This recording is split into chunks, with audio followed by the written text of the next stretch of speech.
Whether you have been anxious lately or you have a history of struggling with anxiety, this video is for you. I'm going to share with you 8 key things to help you to get more control over what your brain is doing so that you can say goodbye to anxiousness and hello to calm and happiness.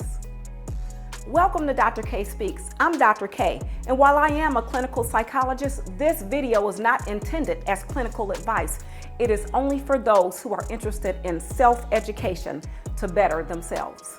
It is important to know that anxiety mostly comes from worrying. Maybe you just started worrying lately, or maybe you have a history of anxiety and worrying. If you do have a history of anxiety, you have developed a habit of worrying. Since our brain operates mostly from habit, I know all of you who have developed a habit of worry, who have anxiety, would love to replace your habit of worry with a habit of something that brings you joy. While in this video, I focus on 8 key things to create awesome long-term change in your life, I know that a lot of you want to learn how to calm down in the moment. So later on in this video, I am going to offer some hacks that will help you to be able to calm down instantly. Let's get started with the 8 keys. Key number 1, I know a lot of you have heard this one before. As a man thinketh, so is he.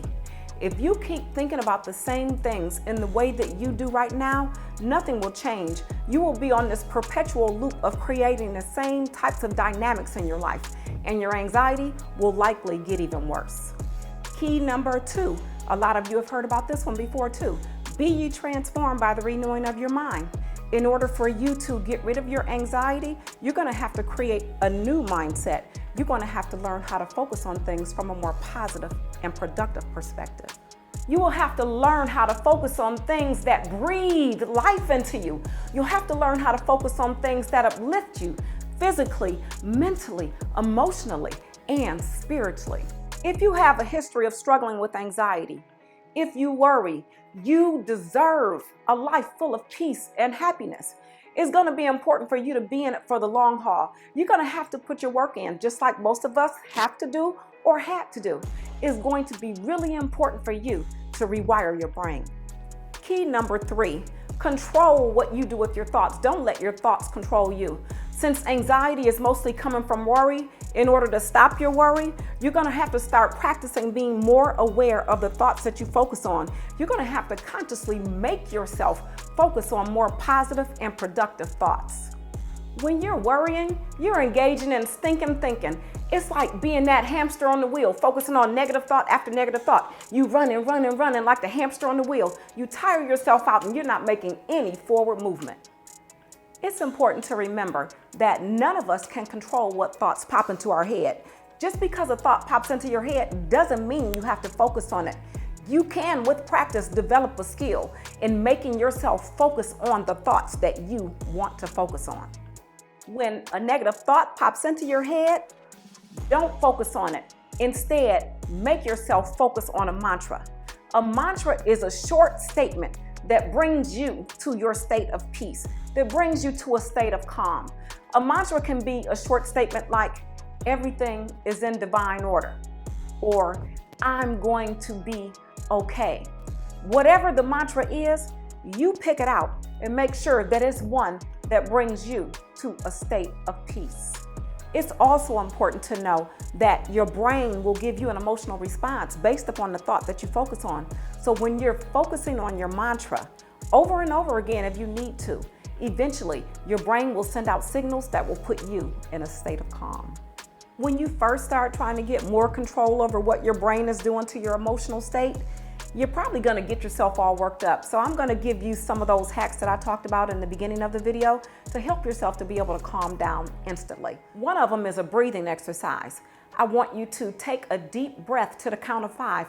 Take it deep down inside and have your abdomen to expand as you take in that deep breath, because what you're going to be doing is letting the air in. So it'll be like a balloon. When you're putting air in a balloon, it inflates. So when you're sucking the air in, your abdomen should inflate. So you do that to the count of 5. And then I want you to hold it until the count of 5. And then exhale to the count of 5. And you can use your fingers to help you to keep the count. So meanwhile, your brain will be focused on you breathing. Your brain will be focused on your count. Your brain won't be focused on whatever that negativity is that got you so worked up in the first place. So this will help you to calm down instantly.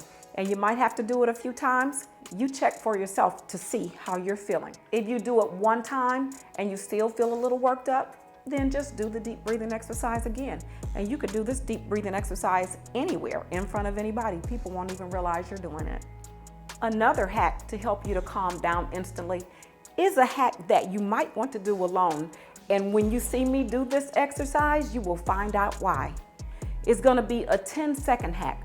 So what you're gonna do is you're gonna breathe in deeply, and then I want you to hold in your breath for 10 seconds. And while your breath is held in, I want you to tense up all of the muscles that you can, even your face. Hold it, hold it, hold it for 10 seconds. And then as you slowly exhale, I want you to relax all of your muscles. When you do that exercise, you will instantly feel relaxed. Another hack that will help you to relax more instantly is an awareness exercise.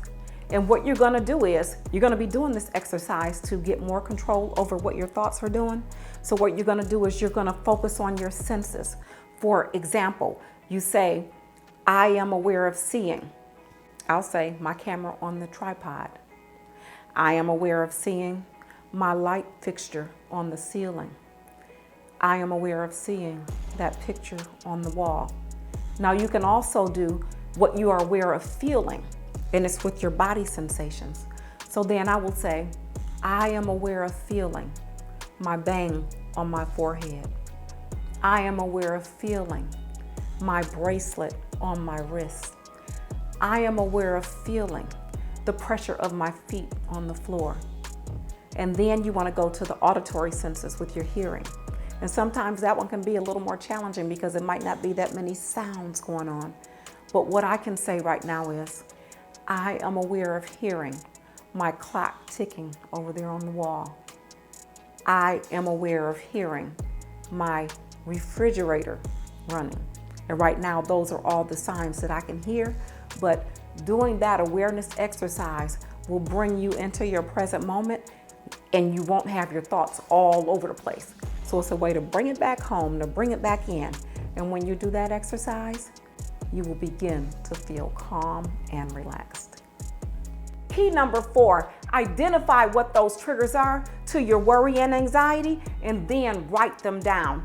You can write them down during the day or in the evening when you're all done with your day, as you reflect back on some of the things that have bothered you. You can get a little more detailed and start writing down where your triggers actually came from. Some of your triggers will have come from your childhood, and maybe some of your triggers have come from world events that have occurred recently. Knowing what your triggers are can help you to come up with a plan so that you can be prepared when your triggers arise. Your plan might be to do something mentally when your anxiety or worry gets triggered, such as focusing on your mantra. Say, for example, you've agreed to go out on a boat ride with some friends and it makes you feel a little nervous. The boat is big, you get on, you got your life jacket on, and the boat is on the water doing a little bit of rocking and rolling. So then you can tell yourself, calm down, I'm gonna be okay. Calm down, I'm gonna be okay. Calm down, I'm gonna be okay. And then eventually, you will begin to feel calm. And if you don't feel calm, then you can always go to another strategy. Maybe you might want to do something physically, like taking some deep breaths to help yourself to feel more calm. Whatever it is, when you are prepared with a strategy, when you know that you are likely to be triggered, that will really help to ease and even alleviate your anxiety. If any of your triggers to your anxiety and worry are from childhood trauma, it's going to be important that you not only do those strategies that calm you down instantly, it's going to be very important that you work on yourself and heal so that you can break those chains of the mental and emotional bondage that will hold you back. I'm excited to let you know that my book and my workbook will walk you right through that process of dealing with your triggers, in addition to helping you to live the type of life that you want. My book is I Rewired My Brain, My Journey to Freedom, and the workbook is for you. I'm Rewiring My Brain, My Journey to Freedom. This workbook has a template. It's all put together to help you to not only identify your triggers, but to help you to identify and guide you through practices that will help you to heal from your triggers as you break the chains of your mental and emotional bondage. It's going to be important that if you're going to do the workbook, you read the book first, because the book will give you more in detail information to help you to understand how to actually complete the workbook. Both the book and the workbook are available right now on Amazon.